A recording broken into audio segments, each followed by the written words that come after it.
All right, Q&A. Let's do it. First question is I asked you a question a while back regarding maintaining strength post-surgery. The surgery is actually tomorrow, and I'm getting curious about the effect it will have on my nervous system while recovering. I figure it will be a lot of stress on my body. Other than taking collagen supplements, is there anything else I should consider taking to help my recovery? I know you went through knee surgery, so I'd love to hear about your recovery experience. Who's the person? His name is Juhi, Juhi, Gupta. Juhi Gupta. Jewy Goofa. Gupta. Okay. Instagram name? Always really hard. Is it all one word? No. Oh, okay. I was gonna say when people have like a really like a crazy name put together in one username, it's always confuses the shit out of me. Yeah. So first and foremost, it depends on one thing more than anything, and that's the injury, and you left that out. So he didn't even mention what was injured or what he's having surgery on, did he? Nope. Okay. So that's first and foremost. I can't give you super specific advice just because. I mean, are you getting shoulder surgery, elbow surgery, neck surgery? Did you hurt your wrist? Did you hurt your foot? Did you hurt your back? Like hips? It's like, you know what I mean? It's so different. If you have a rotator cuff surgery compared to hip surgery, it's like night and day difference. Twice as long to recover from a hip surgery. So it really depends. Now, like the effect on the nervous system, I don't even know if there's much literature on this, but I would look at the literature of anybody who has been bedridden. So disease, burn victims, even people who become very sedentary, there is a neurological adaptation and a muscular adaptation that happens over a certain amount of time. So I would say the more serious this injury is and the longer you are out of the gym, the more severe the nervous system adaptation is going to be.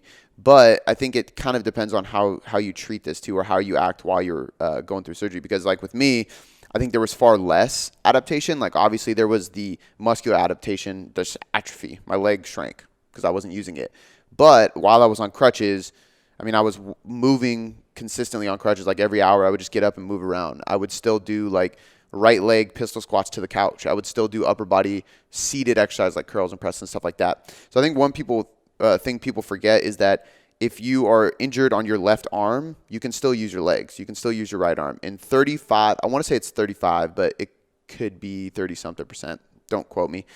There's a certain percentage of strength and training that is just nervous system based, right? Neurological. And that actually gets transferred over. So when I hurt my left leg, I did a bunch of right leg stuff. And what research shows is that because it's a nervous system adaptation that creates strength, 30% of that strength transfers to the left side anyway. Sure. So when I started having range of motion again, I could use my leg again. I just went and trained, and I still had some strength. Now, it was way weaker because I lost muscle mass, but I still had some coordination. I still had some motor control, and I still had some ability to express strength through that leg. So the first and foremost thing is like use what you got, because that's going to lead to some kind of nervous system positive adaptation or like slowdown of that adaptation. I mean, his main thing was just asking what he should do, right? Okay. I mean, supplementation or nutrition and stuff like that. Biggest thing is obviously sleep. Sleep's going to help recovery a ton. Train the opposite side. Move consistently and just move in general, right? So if you can do mobility, do mobility. If you can, so even with like with my knee surgery, I would be in a brace, right? So I can't flex and extend my knee. But what I would do is I would sit on the couch, I'd prop it up, and I would do ankle circles because I can't walk, but I need to practice ankle mobility or I'm just freezing my entire leg. I would do hip circles, so I would move my hip and just keep my leg in this brace, and it would be tiring as fuck. But I'm still using the ball and socket joint of my hip, still using the ball and socket joint of my ankle. I'm still getting blood flow to the limb, and I think that's very, very important. Now, I had a blood clot too, so I had a bigger issue that I had to worry about once I started moving. I had to actually kind of focus on that too. But in general, I think the biggest thing is like move the joints around it so you can try to bring blood flow to the limb. If the injury is a limb, we still don't know what the injury is. Try to work the joints above and below in general. Try to bring blood flow to that general area to help speed up oxygen and nutrient delivery to that place to help recovery. I was big on anti-inflammation, so like anti-inflammatory stuff. This is actually something we were kind of talking about in that email going back and forth about your elbow and your shoulder. Shout out to our sponsor, Top Notch Nutrition. Quick plug for them. Go to topnotchnutrition.com/boom boom. But they have a product called Relief that I was taking during the recovery too. And it's like curcumin and some other nutrients and adaptogens that just help inflammation in general. So sure. it's really helpful for like joint pain. I use it in the winter, especially just because my knee gets so cold when I'm going on walks and stuff. But so fish oil, curcumin, using more ginger, using more garlic, blueberries, like there's olive oil, I want to say, is one of the fats that's much more anti-inflammatory. But basically, in general, what I'm trying to do is create less inflammation in my body. The more you aid inflammation, the more your body can focus on recovering that. So nutrition-wise, like I'm much bigger on food quality and less on like flexible dieting and if it's macros during these times. Move the joints around it, try to bring blood flow to the limb, and then train everything else. Train everything in your body else. So if you hurt your knee like I did, I train my entire upper body as much as I can from a seated position. I'd be sitting in the gym in my garage for like an hour, just sitting down, doing as many seated exercises as I can. I did ankle circles. I did hip circles with my bad leg and my good side. I did a lot of single leg work. Not so much that I was trying to like maximize volume because I didn't want to like grow my right leg and just keep shrinking my left one, but doing something to promote strength from a neurological standpoint on the right side so it will transfer over to the left, I think is going to be helpful. And then everything else, man, is just be patient. I think a lot of people don't rush it. Yeah, and they just psych themselves out, you know what I mean? It's one of those things where like when I first had my injury, I think my first response was like, fuck, I can't train, I'm going to get fat. Like you start going through all these things in your head, like everything's over, like this is what I do for a living. And then once I remember like we went to the emergency room and I was like laying in the bed and of course they're like, hey, we'll be right back. And 2 hours later they finally came in, but Shannon went to like go get food for us or something. So I'm just like laying in the bed, just thinking, right? No cell service in the hospital. So I'm just thinking there and my mind went from like trying to change my perspective. I really went from like, fuck, I'm screwed. I'm going to lose all my progress. I'm going to have to restart to I get to restart. I might lose my progress, but this gives me a chance to like restart, reestablish new habits, like give myself a new foundation of movement that I ignored for a long time, obviously, because my knee was hurt. And then get excited about it again. Because I know when I first started training, I was so fucking excited to lose fat, build muscle, count macros, plan out my nutrition and plan out my training and like research more and more and all these things. And after doing it for 8 years, you kind of like lose that excitement. So it actually like rejuvenated that excitement and I get to train again. I get to diet again. I get to focus on myself again. I got to study more. I got to learn more. So just change your perspective. Like this is just a chance for your body to take some downtime and then you get to kind of rejuvenate yourself essentially. So, I mean, that's my 2 cents on that. That's great advice. Yeah. And if you're listening to this, I hope you are because I answered your question. If you want to hit me back and tell me your exact injury, maybe I'll have some different stuff, but I think it's just going to be more applicable to your scenario. Same advice, just to whatever area that you actually injured. I don't know how I'm going to say this guy's last name, but his name is John Argia. 2 questions. Number 1, I know that you utilize social media to provide content that can eventually lead to business. Do you have a particular schedule routine that you have for yourself to do this productively without falling into the trap of scrolling for no reason? So I actually know John for a long time. John was a client of mine, owns a gym out in California, so shout out to John. I've still never been able to pronounce his name either. So John, spell it out for me in a text with like hyphens. Arreaga. I've always said, you know what, actually now that I Argia. think about it, I've never actually said it. I've always read it, but I've never had to actually say his name because when I talk to him on the phone, so it's just John. Argia, that's got Argia. That's right. Yeah. So to answer your first question, John, yes, there's obviously a plan. There's a very methodical plan. But I think one thing I really focus on is using non-social media sources to create my content because like he kind of mentioned towards the end, if I go into social media and I write my post or I go into social media and I look at what I want my next picture to be or I'm looking at others for ideas, you get trapped in the scroll fest, right? You just start scrolling, you start looking at other people's stuff, and then you start comparing, and then your post isn't going to be as good. So I create all of my posts we do Photoshop, Canva. Obviously, there's video stuff too. I write in Google Docs. I don't write any of my posts in Instagram. I always write in Google Docs and transfer it over. I take screenshots of my profile so I can see my newsfeed. And then when I'm creating, I can pull up my photos and see the pattern of what I've been posting so I know what my next post should be versus having to pull up my Instagram to look at it because when I pull it up, you're gone. I'm gone. I'm lost in the weeds. We also have very, very, like I'm a just a journal and a whiteboard guy. So over here on the whiteboard, we have a content calendar that me and Travis both use, and it kind of just lays out. We have like a picture of the day kind of post where it's just like more of like a daily post about my lesson from the day or the lesson from training, whatever it may be. This one is supposed to be daily, but it's not always daily. But that's one of the ones that's just a picture and some kind of advice from the day. I'm looking at it right now. Then we have infographics on there. We have IGTVs on there. We have our podcast list out. I have the blog list out. We typically do a weekly blog. However, the last few weeks we've been slowing down because we've been working on the new site. So all my attention has been finishing the site versus doing the blog, which stay tuned. It should be, by the time this airs, thank you, we're 1 week away. We're getting really close to blog launching. It's some very, very big news.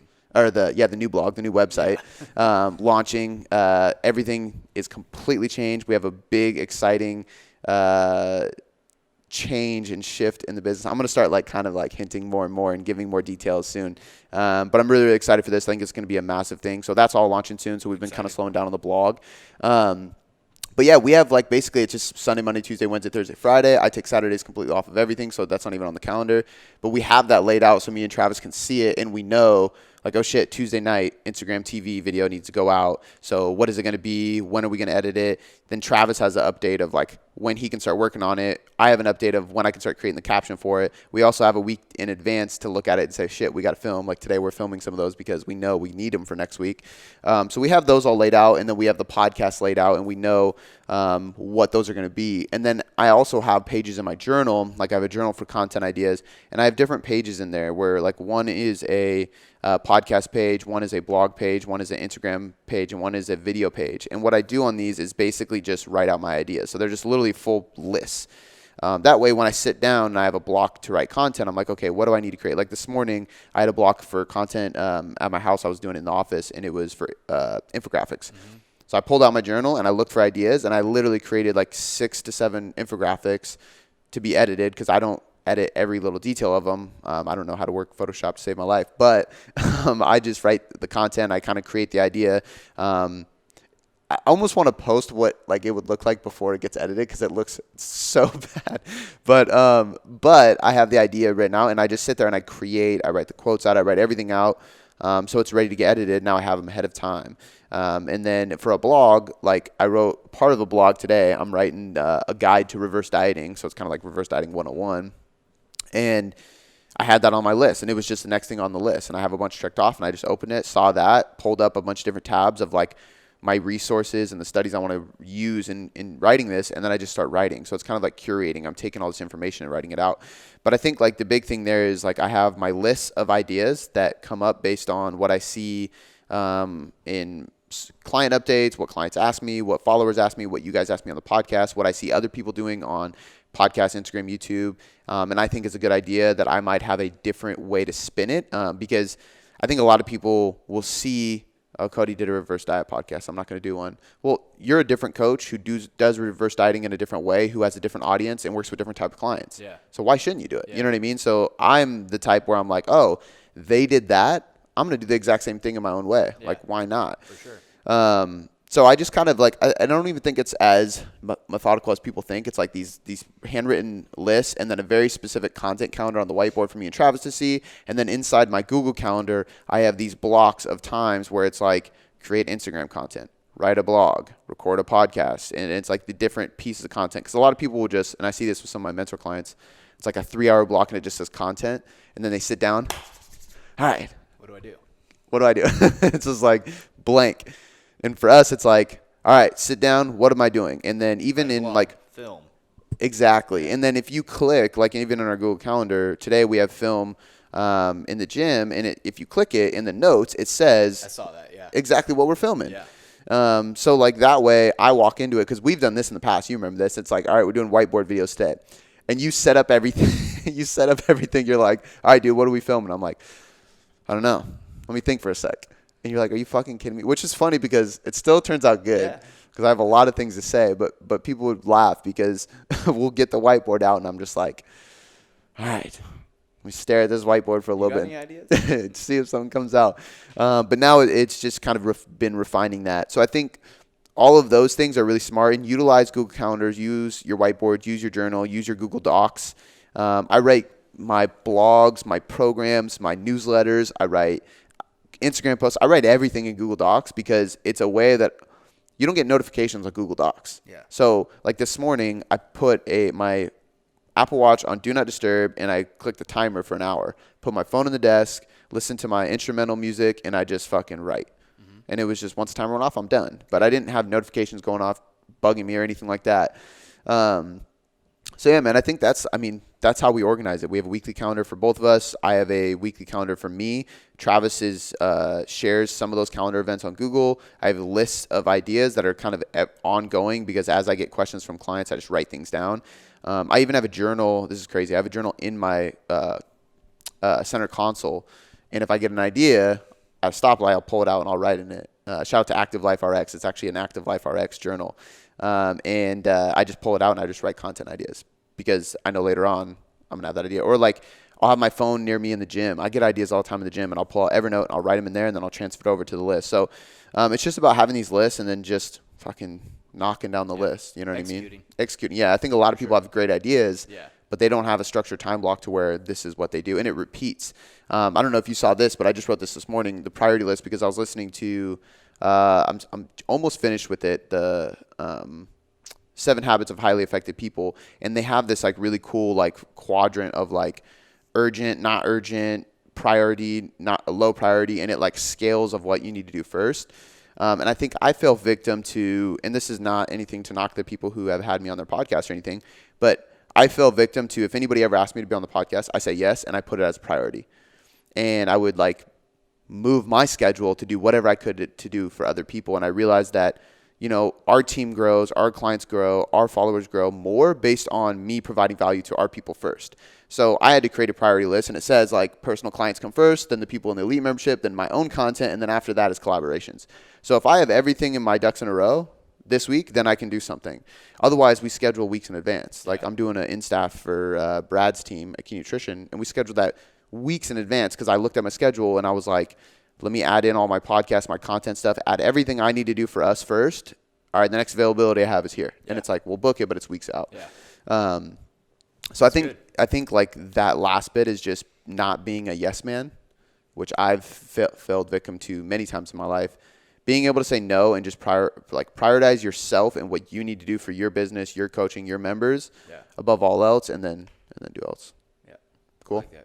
I think that's a good way to answer it. Yeah, you already answered a second question. Oh, dope. What was it? How are you able to stay productive with your business while being a father? Oh. Exact same answer. Yeah, basically. I mean, I think the time blocks have been a game changer. And so I will add to that, though. I think one of the biggest things for me was verbally committing to a cutoff time with Shannon. So beforehand, I had a to-do list, and it was like, when are you going to be off? Whenever I get my to-do list done, you know, and it's just like ongoing. And the problem with being an entrepreneur, the to-do list never ends. Yeah. Because as you're doing things, you think of things, you create more, and it just grows. So I think like when we were getting ready to have Blakely, we had to have a conversation, and she was like, I want you here at night, you know, and it's like, okay, what time do you want me present? And she was like, 5 p.m. Then we can do dinner. Like if you can get off around 5. And I was like, okay. And I just manipulated my schedule to know that 5 p.m. is the cutoff. And for me, it kind of put a fire under my ass to be like, okay, I have until 5. That's why I started waking up so early. It's like I have until 5 to get all this shit done. And if I don't get it done, it bleeds in the next day. So how do I structure my day to really speed it up? So I would say having like a cutoff time is very, very important. And then when you actually cut off. Like I still struggle with this at times, being fully present. But at least I know that I don't need to check emails. I don't need to create Instagram. I don't need to create anything or do anything after 5 p.m. If I do anything at all, it's texting you back, it's sending something, it's clicking post when a post is already made, because I usually post at night too, but it's not like deep work, right? So having a cutoff time for your deep work. And then I actually think like committing to, so I was talking about this on my story with like the 90 outcomes, is like I committed to the goal more to myself than anything, but like Shannon knows about it now because I shared with her, like 12 date nights in a row. So it's like 12 weeks, date night every week. I got really bad about that once we had the baby and it got busy and we had to find babysitters and stuff. It was easier to say, oh, well, let's just do it at home. So I was like, okay, I'm going to commit to that. I already have 12 dates scheduled out. So it's like I don't have to think about it. It's done. I'm committing to that time. I have 3 play dates scheduled out with Blakely over the next 3 months, like 1 a month. But because those are in my schedule, I have that time where I'm leaving work to be very present with them and do something with them, it makes one, the work more purposeful when I'm in it because it's like I have a purpose to get it done. And then two, it's easier to balance because they get your time. So when you have to come back and do all the work, it's like they understand it. It's just, I don't know. And then I think that's a constant battle for anybody who's a business owner and a father. Like it's tough, and I'm not perfect by any means, but some of the things that helped me work on that were just committing to like booking out dates and things like that ahead of time, having a cutoff time every single day. Even having like, I think we shared this when Andreas was here, but he introduced me to like these like quote unquote marriage meetings. And it was like, you know, like at least once a month, but ideally every week, you sit down and have a conversation. And it's like no TV, no phones. I think we did ours last week, just a glass of wine. And it was just like, I cooked your dinner and everything. And then it was just like, how you feeling? Yeah. How you doing? And she was like, what are your reflections from the team event? And it was cool to just sit down and just talk, you know. We had like, we get like when we have a few drinks, we'll like have conversations about like space and fucking religion and just crazy things. It's weird. You would think we're like high or something. No, we just had a few glasses of wine. Yeah. And but it's just like really cool, deep conversations, and it just makes you really appreciative. But like that present time, like that's not forgotten. So it's easier to go back to work and put the grind in because they remember that, right? Sure. And they know that. But yeah, I think that's it, man. I think just having a purpose. Like we talked a lot about this with Andres too. Like, what's your passion? What's your purpose? I think if you can really understand your purpose and your passion, I think it becomes very easier to do that because it's like, I know what the fuck I'm doing. I know what we're trying to grow here. My whole team is like right on the same page as me. And I also have my purpose waiting for me at home every day when I get home. You know what I mean? So yeah, I mean, I don't think I have an exact answer. I think a lot of people are like, oh, what's the hack? Like, it's a lot of different things. It is. And it's trial and error. You know what I mean? You never really know. And that's why I was talking to somebody. Different things work for different people. Yeah. I was talking to somebody yesterday about life coaching. And I was like, I think life coaching is kind of a cheesy term because who has the right to be a life coach? Like, it's kind of weird to me. And there's like certifications, like come to our weekend certification, you could become a life coach. And to me, I'm like, look, that's weird. Yeah. But there's a lot of people I work with that I coach on a much deeper level than just training and nutrition. And I share with them my struggles, right? But I share with them the systems and the structures and the methods and the practices that help me work through those struggles consistently versus calling myself a life coach and assuming I have like the end all be all or I have the strategy or like life is perfect. Yeah. It's not. And it's just we're all constantly trying to grow. And I think that's the key. Finding strategies to make it better. Yeah, exactly. Absolutely. Continuously. Yeah. So I think that's what it is. Dope. Pull your mic up a little bit. I'm gonna pull Joe Rogan other way. Don't move. Towards your face. Right, next question. It's from Jilly Bean, 390. Jilly Bean is not my love. As always, thank you for all your content and what you do. It's honestly awesome sauce. Awesome sauce. Let's go. Yes, I use that adjective. With cardio variation is doing the same Stairmaster but mixing it up what you do on it. Is that enough variation to keep from adapting so much? Example. One day just steady, next day doing intervals going from fastest to slow pace every minute. Then next time going on and off holding on the machine to get heart rate up. Or should I still try and mix up to some other form of not adapt as much? Yeah, so I think this is a really good question because I've talked about this quite a few times that like when you're doing cardio, your body will adapt faster and more easily than it would with strength training. And I think it's pretty obvious. Like to avoid adaptation, you have to stimulate progressive overload. Mm-hmm. To stimulate progressive overload, you have to do something more. So if you are doing a bench press, you add 5 pounds. Once you can't add 5 pounds anymore, you add a rep. Right, you increase volume. You do speed work. You do you're still doing the bench press, but you can do speed work. You can do hypertrophy. You can do muscular endurance. You can do timed sets. You can do slow negatives. There's so many things we can do. With cardio, you're walking on a treadmill. Add time, right? But once you're doing an hour of cardio, how much really do you want to add? Yeah. So your body adapts more easily because there's less variety inside of it and it's less challenging and.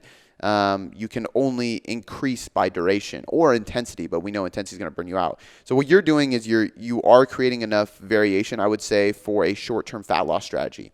So if you are going for a cut for 12 or 16 weeks and you have 3 cardios a day. You have basically you have a low intensity, moderate intensity, high intensity. That's basically what you're doing. And you're changing the intervals within that. You're changing the duration and you're changing the intensity. That's perfect. That will help you avoid having to add so much cardio, I would say, in the long run, because I do find that people changing the stimulus, you could also do that on a weekly basis. So you could do a week of LISS, a week of moderate, a week of high intensity, and then you could even do like a week of even higher intensity and then deload back to LISS. But the point is you're kind of like accumulating intensity as you go, and then you drop back down at the end. And it's not more effective in week 3 than week 1. And what I mean by that is like week 1 is low intensity, week 2 is moderate, week 3 is high. Week 3 at high intensity isn't more beneficial than the low intensity. You're still just burning calories, but it's different. But it is also more draining on your system. So bringing it back to low intensity gives you that recovery. You're still burning calories and you repeat. So you can do it on a weekly or you can do a daily or a weekly undulated. Daily would be every time you do cardio, it's different. Weekly would be every week you do cardio, it's different. Now, I think that's great for a 12 to 16 week fat loss, but I do think if we're just talking about building your performance, building your aerobic capacity over a year, I would say you need to switch it up more regularly. So, for example, this is actually one of my goals right now is like I'm looking at this 90 days as like kind of, this sounds very weird, but like creating the modern day athlete. Like I think about like what would be my ideal health and physique, and it's of a pro athlete. They're pretty jacked, but they're not like massive or shredded or anything like sustainably jacked in the right places. They're strong, they can move well, and they're healthy, right?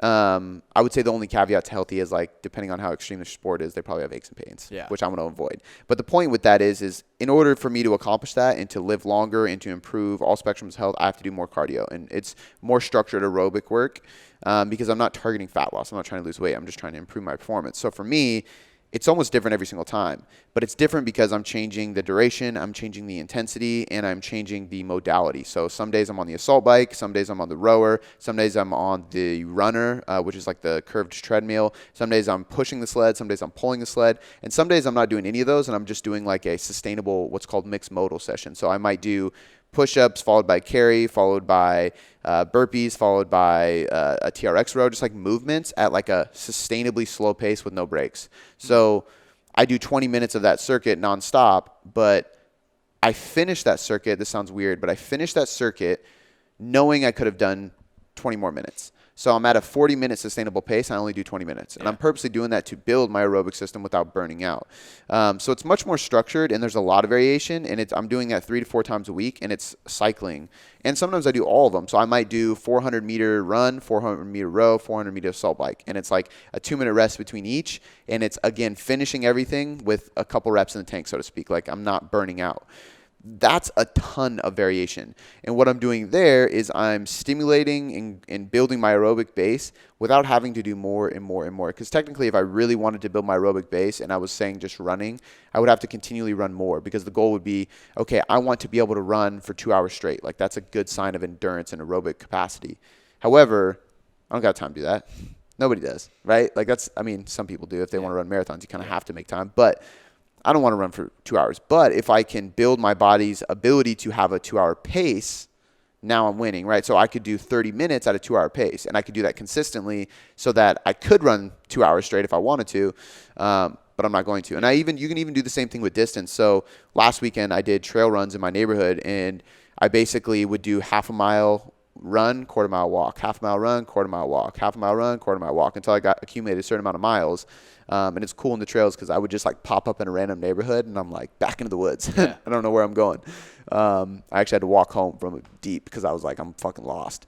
But point being is like I stop at a half a mile knowing I could have gone another half mile at that pace, but that's my goal, right?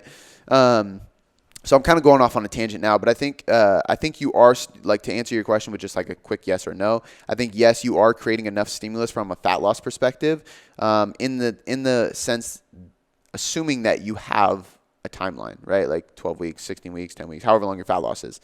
But I think if you're just generally trying to improve performance, I think you're going to have to increase the duration on all of those if you want to continue to do that, unless you create more variation, you have more of a periodized approach, which I will say, like, OPEX and Joel Jameson runs 8 weeks out. I think those are my two favorite sources for learning more about aerobic training and conditioning in general. but it is, in my opinion, 10 times more difficult. And maybe it's just because it's not what I was like, I built my base on, which I think nobody should build their base on that. In program design, I think strength is more important, but it's more difficult than programming strength training or bodybuilding and shit like that for sure. Aerobic. Yeah. Good answer. All right. This is from Jessica T. Darrello. This is a question for me. Tito. Fuck, I know this one. Keep going. Todorello. There you go. Jessica Todorello. We are horrible at pronouncing names, dude. Yeah. I thought I was bad, but you're pretty bad. Makes me feel good. Thank you. Podcast question for me, Travis. Love it. What are the biggest lessons learned from capturing, developing, and sharing content with Cody? Trying to work on improving this side of my training business. All right. I got excited when I saw this question. Did you? Yeah. First question on the podcast, dude. I'm glad. What are your biggest lessons learned from capturing? I'm gonna start with that. Capturing. So I would say learning from your mistakes is first. My mistakes or your mistakes? Mine. Okay. Mistakes. This is a question for me. From behind the camera. Yeah. I would say when we started out, we were. Do you remember the first videos we did? Oh yeah, dude. Out of actually Magnesium. Magnuson. Athletic Club. Oh yeah, dude. Filming with a mirror behind. Oh my god, I had a really bad camera too. Yeah. It was like a digital camera. It was a little Sony digital camera. Yeah. Dude, I actually just saw. So I was scrolling down looking for an infographic because I was going to use it to repurpose some content I was kind of extracting from old content, and I found some of the videos on my Instagram of us in my garage at the Fife House. Oh yeah, I still have it. Oh god. Oh yeah, I look at it very very periodically. Yeah. But yeah, really so bad. I would say like learning from mistakes, composition wise, lighting, just not repeating your mistakes from capturing wise. Because every single time, every single video, you find something you did wrong. Something you can do differently, different angle, different this, different that. Just not repeating. I think to add to that too, like from my perspective watching you, is like learning from your mistakes and going out of your way. I actually read this thing from Brett Bartholomew that said basically like it was the different classifications of coaches, and like some people get comfortable and they don't try to expand their knowledge. Some people only learn from their group circle. So like, for example, for you, that would be like you learn from me and Pal, and that's it. Yeah. And then like some people, and this is like conscious coaches, they learn from their circle, themselves, their mistakes, and as many other people as they can. So we're expanding into different industries. And one thing I will say that like I appreciate about your work is that, and I feel like I do this in my industry too, but in your line of work, you research so many different things to make what we do better. And that's not just fitness. Like you're looking at so many different type of industries, media and Photoshop and infographics and ebook creation and even like the text and the copy and the font and the website development and then the videos and the audio and like photography and this person does this or this person does this or this lens can do this. And it's like sometimes it goes way over my head, but I just appreciate the fact that you're expanding out of so many, like in so many ways to bring more to what we do. Does that make sense? Absolutely. I mean, I feel like it's one of, and if not the only way to grow. You know what I mean? 100%. Like, you're not just going to grow from watching yourself. Yeah. So for Jessica, I would say like find somebody that has that growth mindset. Absolutely. Also, I would say too, like I think from my perspective, like because I'm more in her shoes since she's trying to build her training business, don't try to do that. Find somebody who will. Yeah. You know what I mean? Like if I spent the time trying to learn this shit like Travis does, we'd be screwed. Yeah. Or my coaching would suffer because you wouldn't sleep. No. And I had to decide like at a certain point in time, I was like, I need to invest in this so that I can invest more of my time in what I do great. Yeah. And I think that's like the big key is I see so many people trying to create all their stuff instead of collaborating with somebody on the team. It's like outsource. And this is the last thing I'll say, and I'll let you finish answering the question. But I think that the other thing is find somebody who wants to grow with you versus using somebody on fucking Fiverr that lives across the world, which don't get me wrong, like freelancers are great and you should use those for some things. Like I've used freelancers for certain things that I just need like a one-off thing really quick, especially before I had you. But at a certain point, it's like find somebody that has the same mission statement, same core values, sees your growth and wants and believes in your growth, and then let them grow with you. Like you say, our videos were horrible back then. I could have used somebody on a freelance website that was better, but then I'd get a different person every single time. Yeah. Rather, I was like, hey, let's do this together. Let's just pump out content. I have great information, and we'll just figure out how to present it better as we go. And now it's really fucking good. And we did. Yeah. And it took time, but it's like, just be ready for that investment and that time. And a lot of people don't care either. Like, I shouldn't say that because a lot of people appreciate how high quality our content is, and I think it's important. But nobody was like, yo, your videos are garbage. Like, I don't want to watch this because the video quality is bad. They were like, this information is really good. Yeah. And then when we did better, they were like, wow, this video is really good. Yeah. And then it got better, and they're like, holy shit, this is, you know what I mean? Yeah. Like, so don't be insecure about a poor quality at first because you gotta start somewhere. Yeah. I got 2 other things to say. Is one, always change. Continuous change. Whether we're doing whiteboard talks or Q&As or whatever it is, always change your background. Always change your scenery. Always change. People's eyes always are catching something different. Yeah. Second thing, That's a really good point. Yeah. And second one, you were talking about those people on Fiverr or whatever. That's one thing they can't do for you. Yeah. Is the main thing. Film. Yeah. You know what I mean? You're still having to take your time out of your day to film it. Yeah. Whether you hire them or not, but if you do it with somebody that is present with you, they can do what they can do editing-wise, and they can film it for you.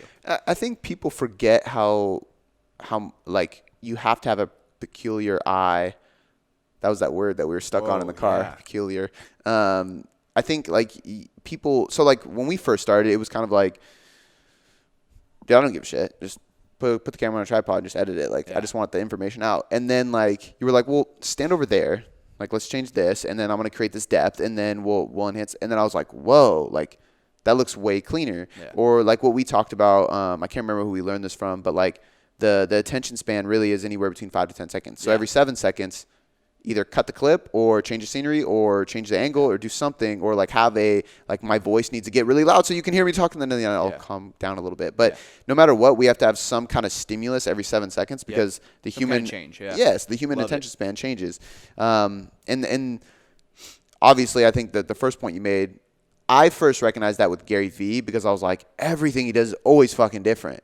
That's what it was. Why? And then we kind of started doing it, and it worked better. And then you notice too, people start doing the same thing, and it's like, you can't be doing the same thing all the time because somebody else is going to do it. And then by the time it's over, it's off stock. Yeah.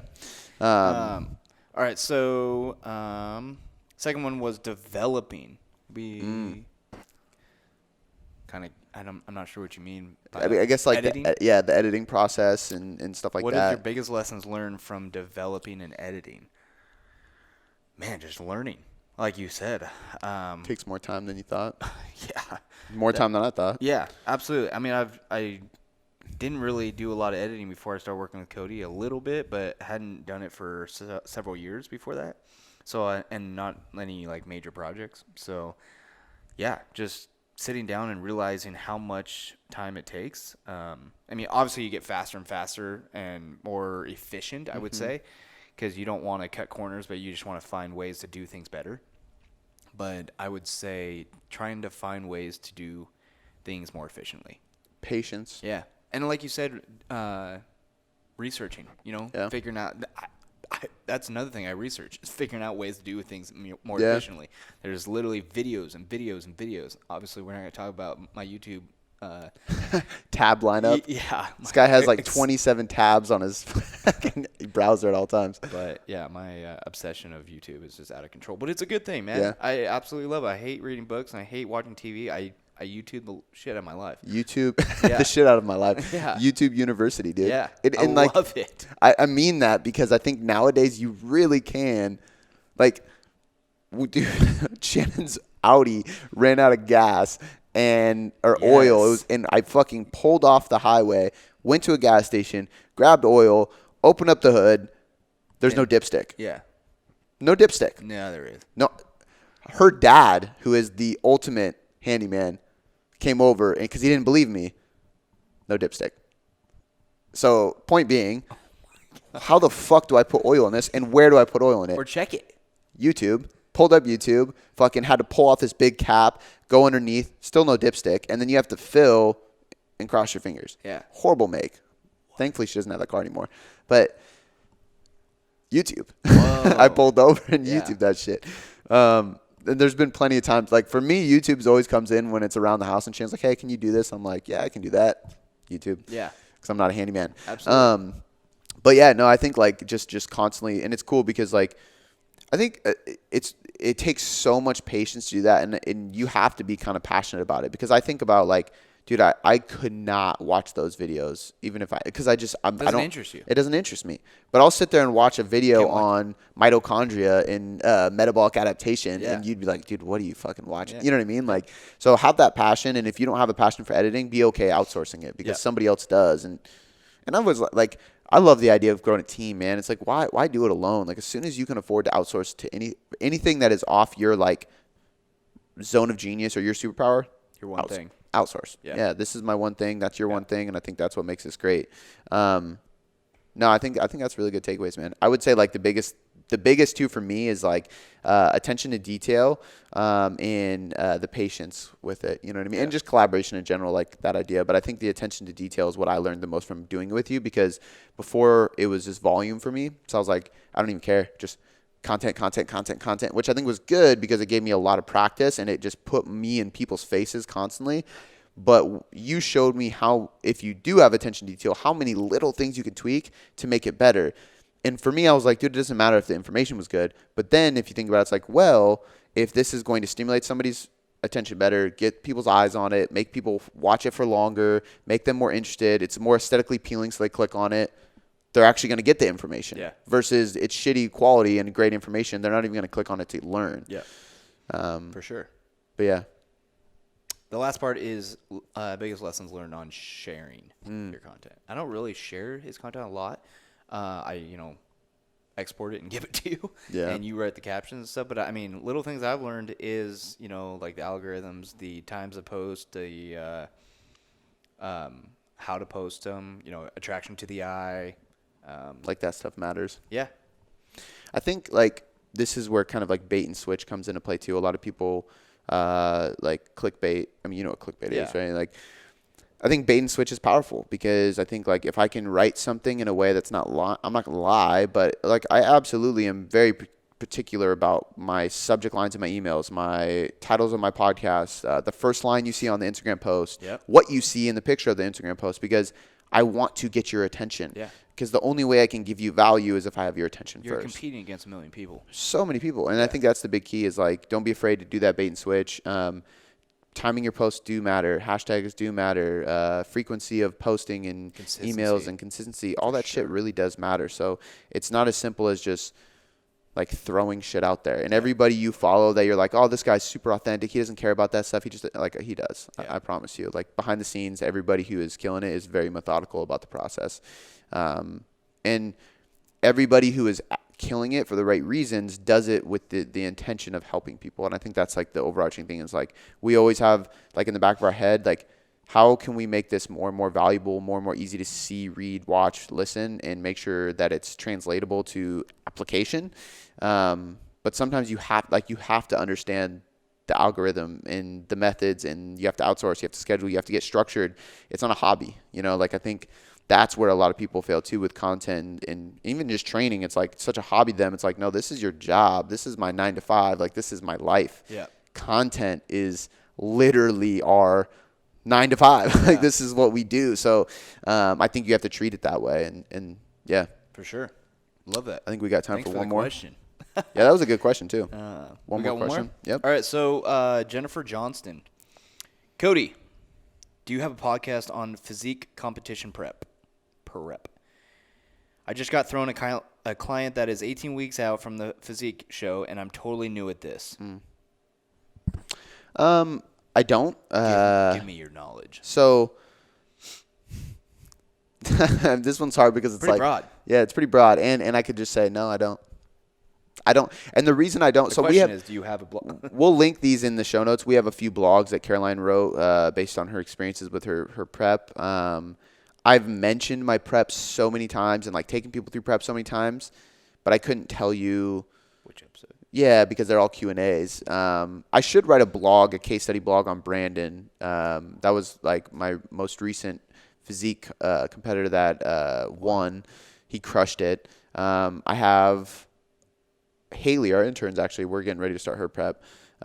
She'll be competing in November, I think. Sick. But I think I can off top. I'm looking at the book right now. I would recommend getting the Muscle and Strength Pyramids, both nutrition and training, but especially nutrition. I would recommend getting the book called Bodybuilding. It's literally just called Bodybuilding by Peter Fishin and Cliff Wilson. I would recommend getting.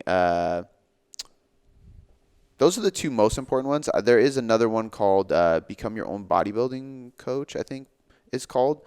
I'm forgetting the author of that book. Really, really smart guy. That's another good one. The most important ones are going to be the Muscle and Strength Pyramid and then the book called Bodybuilding. And then if you want to get into like metabolism and stuff like that so you know how to reverse diet, I would go with Fat Loss Forever as well. Those are some good books to take away. But like, I mean, if I can give you advice, like, A, read all those books before you take on anybody. B, don't agree to take anybody on for a prep who won't commit to 6 months or more, especially if it's your first time doing it. I've taken people on for less, but I've also prepped a lot of people. I've prepped myself, and they were in a good position to where I was like, yeah, we can take 4 months. Let's get it going. Let's just go for it. But now it's a much longer process. Like I have a lady, shout out to Judy, who is like, we are cutting. We're doing like a mini cut, getting her to a good baseline, reverse dieting, having a lean gain phase, and then we're taking her through a prep. So she literally signed up telling me I want to prep for a show in 2022. Or maybe it's 2021, end of 2021, I mean. But nonetheless, we have well over a year, a long-ass fucking time. Damn. That's perfect, right? Yeah. Because she's competed before at a very high level. She wants to go for pro cards. Like, okay, cool. Like, she fell off the wagon a little bit. She had some life stuff going on. She needs to get back in shape. So it's like, okay, let's spend a little time reestablishing a baseline, getting you a little bit leaner, reverse dieting, lean gaining, cutting. Like a full off-season and in-season prep. If you've never done preps and don't have that reputation, it's going to be hard to find somebody that will commit to over a year and do that. But I would say at least 6 months because that's like enough time to truly prep somebody and at least start the reverse diet process, which should be more like a recovery diet, not a reverse. But my biggest advice is that make sure that they're committed to the time. Make sure that they are somebody who can commit to weighing their food, weighing themselves, training, doing steps every day, walking, tracking their steps, writing in a fucking Google Sheets tracker every single day for months on end because prep is a very serious thing. And make sure they're not in a physiologically bad place because if you take somebody on who's not ready to diet and then you try to do a contest prep, they're not going to succeed and it's going to hurt them and make you look bad and it's just not worth it for either one of you. But I mean, those are just broad. And if you feel uncomfortable, hire somebody that will help you. You know what I mean? Or hire a mentor that can kind of guide you through the process. So as you're making adjustments, you can go over it with them first. Again, like you can have those books. Like I have those books on our bookshelf because they are literally like the Muscle and Strength Pyramids is literally something I can open up while I'm doing client adjustments and I can pull formulas, I can pull ideas, I can review thought processes, look at tables. And I've done that in the past. Now they're all kind of just stuck in my head because I've been doing this for so long. But that's one of those books that you can like literally have by your side throughout the whole process.